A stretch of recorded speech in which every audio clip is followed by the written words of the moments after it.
Nebraska week is in full swing. We're talking QB advantage. We're talking why you can't sleep on the Huskers, and also can the offensive line hold it together. You are Locked On Golden Gophers. No matter what we're going to do here, we're just going to keep rowing. Your daily podcast on the Minnesota Golden Gophers. However it turns out, we're just going to keep rowing. Part of the Locked On Podcast Network. Your team every day. We're just going to keep rowing, and keep rowing.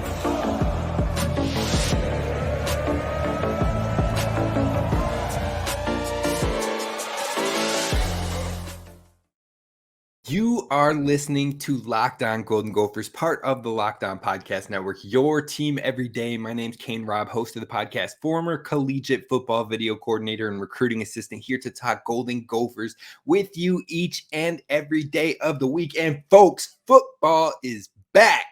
Thursday. It's almost Thursday already. We are on Tuesday. We are 2 sleeps away from that Nebraska versus Minnesota game at the Huntington Bank Stadium. I cannot wait. I'm jacked. I'm ready to go, and I hope you are too. Now, today we're breaking down some important things for this matchup, including elements that maybe play in Nebraska's favor and why the Gophers cannot sleep. And I feel like the Gophers themselves aren't sleeping, but some of the fans might be. So don't sleep on Nebraska. There are some factors to be of concern. Then we're going to break down these quarterbacks because there's a ton of upside in these guys. And so what I'm looking for in this matchup, we'll talk about that. And then finally, we'll wrap it up with the offensive line, which could be a huge X factor in this matchup. So sit back, relax, hit subscribe so you don't miss any of the content coming this week, breaking down this game. The keys will happen tomorrow and what the keys are to beat Nebraska for Minnesota. Then Thursday, we're doing a crossover show with host of Locked On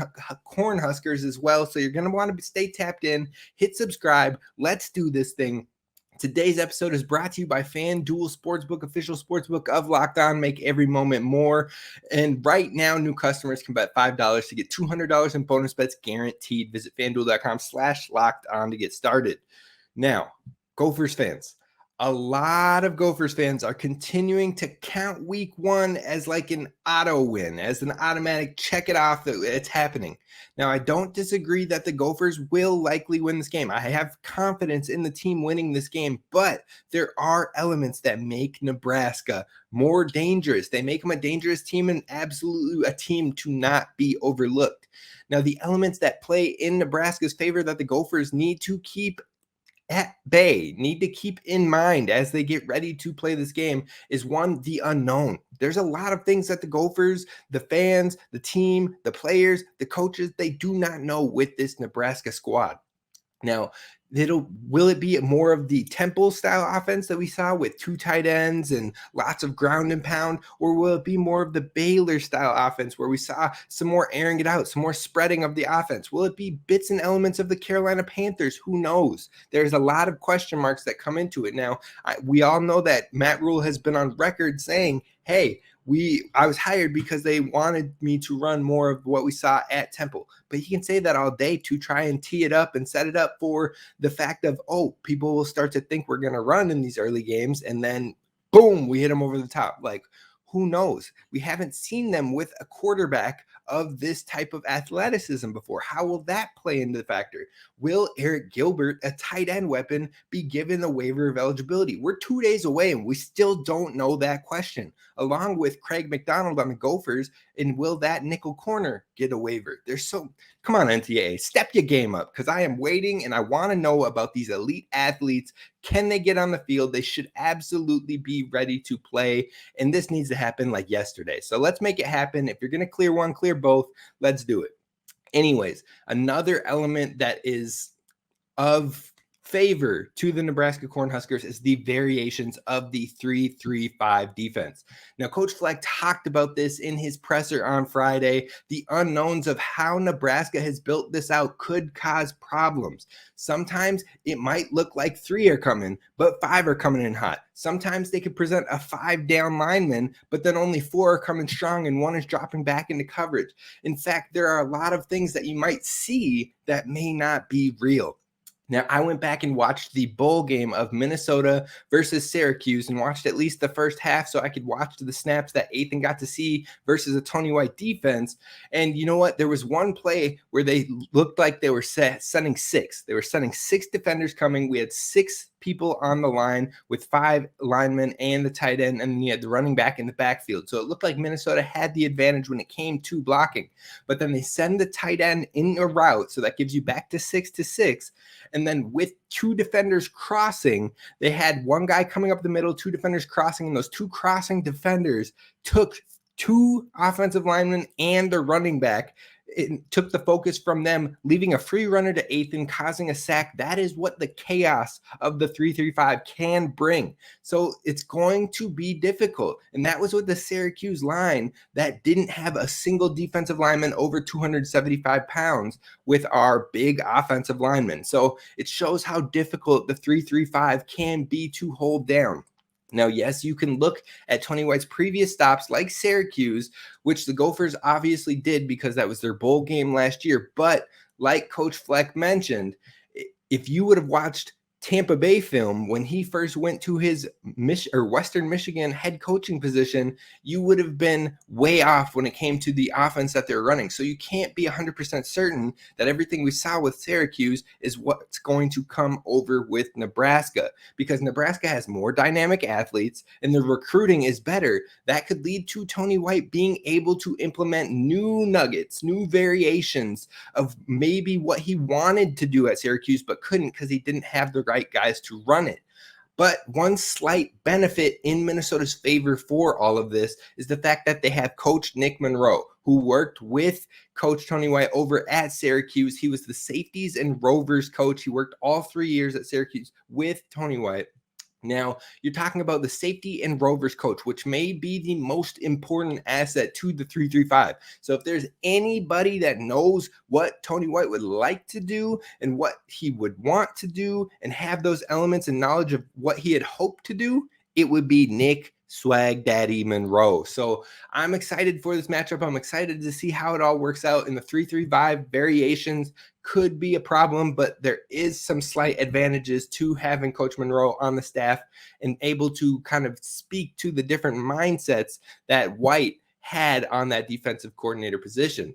Now, two more things that I want to talk about when it comes to this Nebraska team and why you can't really sleep on them is the talent gap from year one from Temple and Baylor compared to Nebraska. Now, a lot of people are like, oh, look at the records. Nebraska's not going to have a good year because in Matt Rhule's first year with Temple, he had like 1 or 2 wins. In Matt Rhule's first year with Baylor, he had like 1 or 2 wins. So Nebraska is going to struggle in year one. He might be good, but they'll struggle. Hold your horses there. Not so fast. I mentioned in my Nebraska preview a few weeks ago, but just because Matt Rhule has struggled or had 1 or 2 win teams in his first 2 stints in college doesn't mean it will be the same in Lincoln. Nebraska is a college staple. They have a massive fan base. They have always garnered recruits, and athletes come out to them. It just happens. It does. So you can even see from the prominent P5 transfers from this past year's transfer class that it is not the same as when Rhule went to Temple or Baylor. He's got more people ready to come into, ready to jump on board, and higher level athletes than he had at either program start. So you can't sleep. And then the final thing is the execution in 1-score games. Situational football. That's everything for Coach Fleck. It's everything for Coach Rhule. That's a similarity they have. Now in 2022, Nebraska had 7 1-score games where they went 2-5. And in 2021, they had 8 1-score games where they went 0-8. Now, inept coaching led to a lot of those losses. Those weren't against scrubs. You're talking about 2 of those losses were to Minnesota. 2 of those losses were to Wisconsin. 1 of them was to Michigan. 1 of them was to number 3, Lincoln Riley-led Oklahoma. Another one was to a Kenneth Walker 11-win Michigan State team. They were losing these games by 1 score or less, 3 points sometimes, to teams that were very good, very capable. So one thing you hear from Coach Rhule in his interviews and his pressers and all of that is that he harped on it from the jump that situational football is everything and how they need to approach it. So although week 1 is on the road in a Big Ten matchup, this coaching staff will have Nebraska better prepared for those situations if it comes down to it. But a huge thing in this matchup is quarterbacks, and that's what we're going to talk about coming up next, which is slightly ironic because both coaches are known to have heavy run identities. And although there will still be running elements to this game, I think the upside of the quarterbacks is huge in this matchup. And we're going to talk about what that upside is and what the concerns are for both quarterbacks heading into week 1. That's what's coming up next.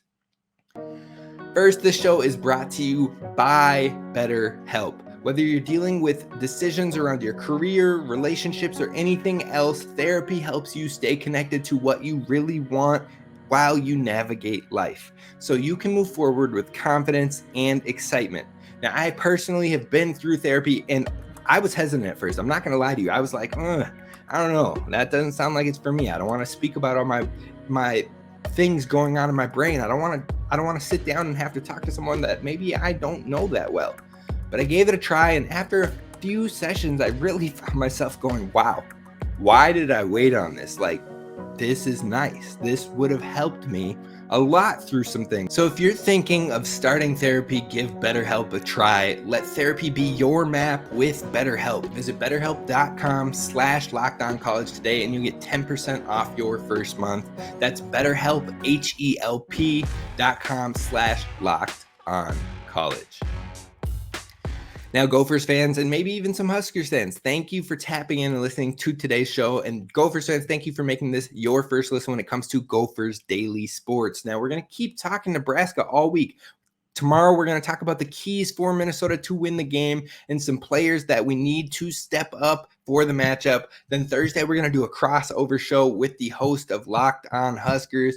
And then finally, Friday, we'll do an aftermath, what happened in the game. So be sure to hit subscribe. Also, if you haven't donated to the brokenchairtrophy.com yet, you should head on over to that. It has been a fantastic competition between the Huskers fans and the Gophers fans. It's a really close one. It's been back and forth even through yesterday. And we've still got the Gophers or Locked On Gophers drawing to give away a signed mini replica of the chair trophy with Cody Lindenberg, the linebacker from the Gophers, who signed the bottom of the trophy. So if you want a shot at that, head on over to brokenchairtrophy.com and give a donation to whichever team you support. We'll do that drawing on Thursday and announce who that winner is via Twitter or via email. So definitely head on over there. You're donating to a great cause and you're helping a rivalry matchup before the kickoff even happens.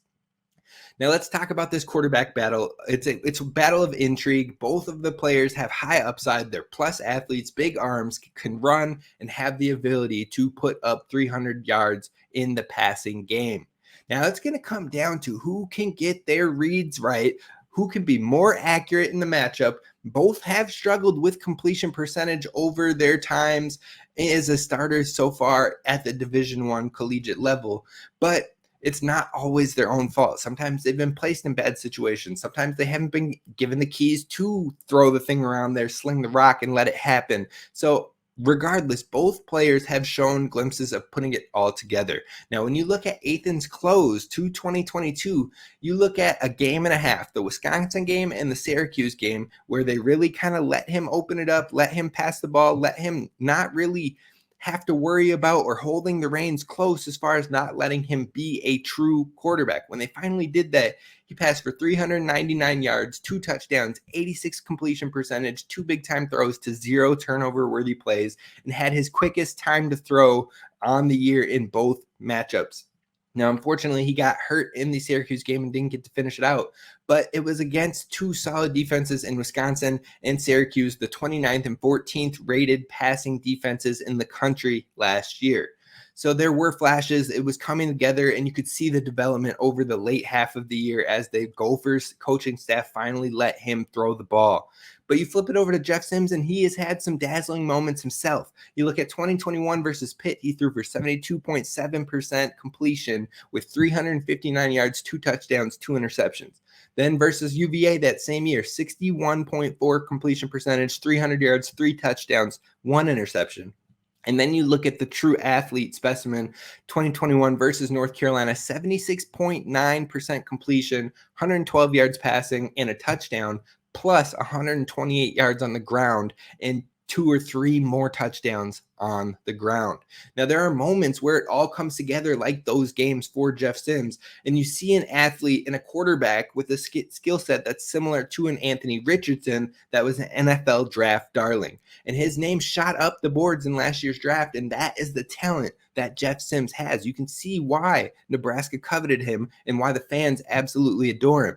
But accuracy and decision-making haven't necessarily been a strong suit for Jeff Sims on most occasions. You look at 2022, he had 5 big-time throws to 10 turnover-worthy plays in just 7 games.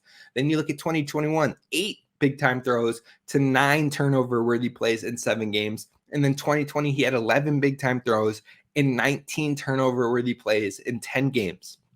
He's had a tendency to put the ball at risk. In fact, in the 24 games that he has played, he has only had 5 games where he didn't have a single turnover-worthy play in the game. Most games he had multiple. So if he doesn't clean up the decision-making and the risk-taking sometimes at some points, then that could give the advantage to Minnesota in that department to capitalize on turnovers. Now, I've heard Nebraska fans mention, well, Georgia Tech's offense was so bad, so you can't even count that against him. Don't do that. Don't do that. Any fan base can talk about the what ifs. Gophers fans can talk about Athan wouldn't have had 2 interceptions in the garbage time of an Illinois game if his wide receivers didn't give up. Michigan could be like, we would have won the Natty if Jim Harbaugh didn't make a mistake in TCU at the early and get cocky, or if Blake Corum didn't get hurt. Iowa could have been like, we would have won the West if we didn't choke versus Nebraska, or if we didn't have Brian Ferentz as our OC. We don't want to do the what if game. Get it out of here. The truth is, everyone is drinking the Kool-Aid on their teams. We just went through 7 long months of downtime and no football with no real games. And we all believe the very best of our teams, of our programs, of our players, of the young players that are going to step up, the red shirts and all that. And it's okay to have that belief. But the game is going to come down to the QB play, straight up. The turnover-worthy plays, whether they happen or not, who capitalizes better. Now, the thing that Nebraska should be worried about in this game is the quick game, which Minnesota has shown success with, and with the depth at wide receiver and tight end. If they can get the quick reads off fast and find the openings, find the gaps, find the releases in this game, it can be huge because that is a good counter to that 3-3-5 unpredictable blitzing. So if Athan gets into a rhythm and gets hot, once he starts to do that, that's when you start to see the real special elements to this quarterback and the swagger that he brings. Now, Minnesota didn't give him a lot of opportunities to make that happen last year, but the 3-3-5 defensive system may give him just that with the unknown pressures. And the way to counter it being effective is to give effective reads, quick throws, and an effective running game. So I think that is the focus for Minnesota and what Nebraska should be worried about. Now, the thing that Minnesota should be worried about is the running ability of Jeff Sims. I'm not sure Minnesota has seen a quarterback with this much ability as a rusher since 2018 versus the Illinois Fighting Illini when they had A.J. Bush. Now, A.J. Bush wasn't much of a passer. He wasn't anything to write home about in that department, but he ripped Minnesota a new one with 216 yards passing and 2 touchdowns through the air, and then another 127 rushing yards and 2 touchdowns on the ground. Now, since then, Minnesota hasn't really faced any quarterbacks of the high rushing upside besides maybe Donovan McCulley, who played in bits and pieces in a rotation for Indiana in 2021, but he also found some success with 68 rush yards on a touchdown.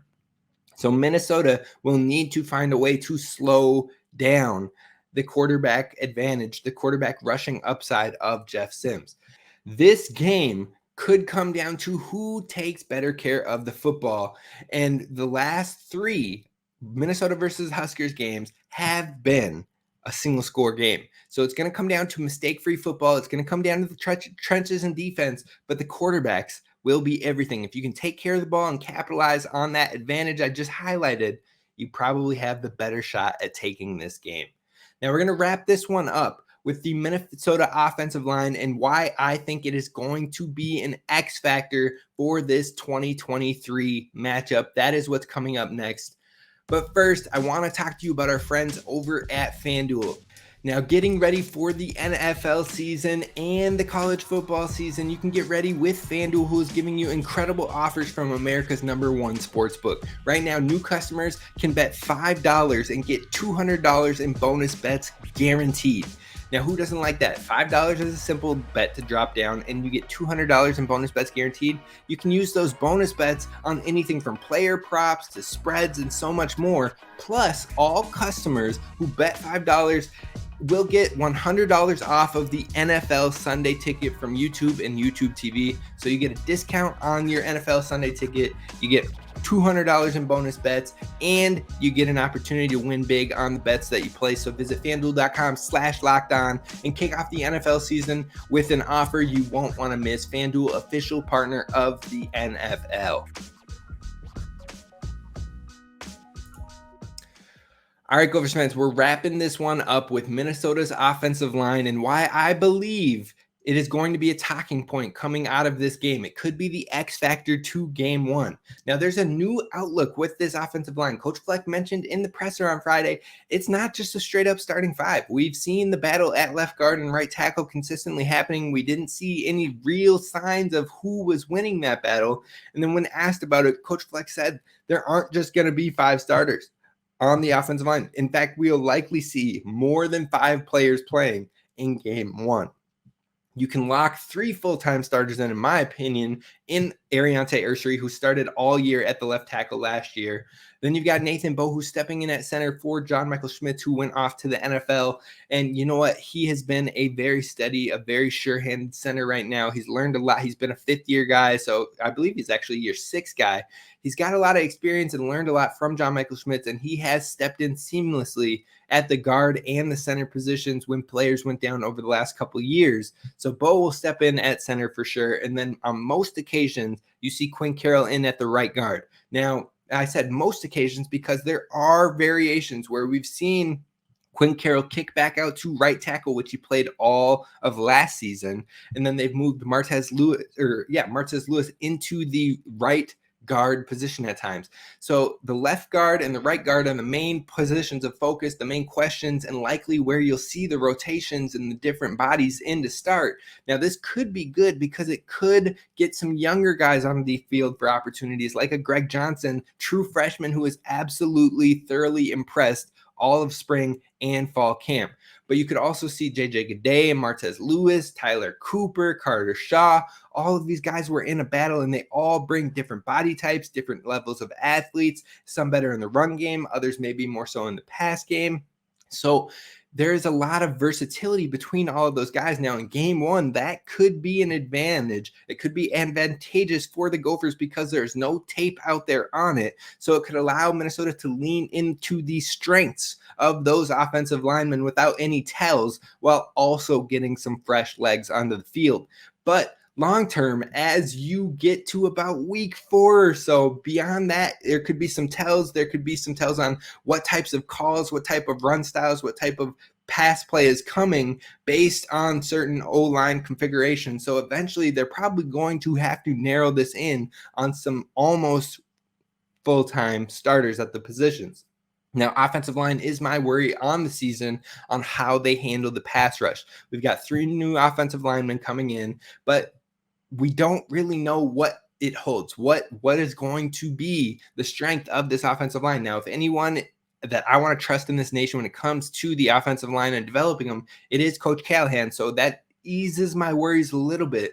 But Nebraska can be a proving ground for this offensive line, or it can highlight the worry for me. In my breakdowns and rankings of every position in the Big Ten, I had Nebraska at the 9th for interior defensive line within the conference and 14th on the edge. Now, that's not to say that they have no edge rushers whatsoever, but Nebraska lost a lot with Mathis and Nelson, who combined for 65 pressures, 9 sacks, and a forced fumble in 2022. Now, it's not to say there's no talent there behind them, but there are a lot of question marks and not a whole lot of experience, hence why Nebraska will look to disguise their coverages in that 3-3-5. Now, how the offensive line can handle the pressure and the unknowns will be pertinent, because playing fundamentally sound is huge, and it will be everything for this offensive line unit. Now, though Athan Kaliakmanis has escapability, he can move, he can run, he can get out of the pocket, he can throw from multiple arm angles, but you're still going to need that protection, because if they're in the backfield all day, it's going to be a problem.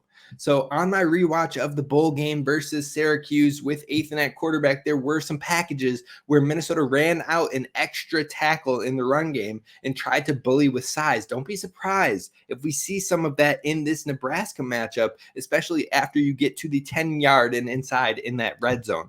Now, I think the 3-3-5 defensive system we're going to get a very early look from Minnesota on how much Minnesota's quick game will be used this season, allowing the offensive line to hopefully not have to block as long for the different pressures or get confused with the different stunts and the different looks that they give. Hopefully the ball is flying out of Athan's hand very quickly. You can see strengths maybe from an Elijah Spencer or Daniel Jackson who have a quicker release package off the line of scrimmage.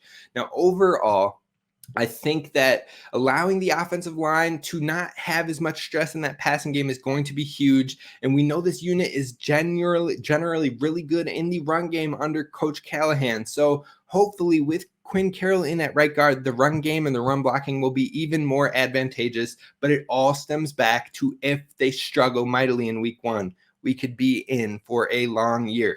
There are some questions, and that's what I'm looking at for Nebraska. Now, tomorrow, we are going to talk about the keys versus Nebraska, 3 things to focus on that could be the difference maker in the game, as well as players that we need to step up and players of focus for Nebraska. We'll talk about that and more on tomorrow's show. I hope to see you there. Row the boat, Sky Go Gophers, and as always, don't forget to subscribe.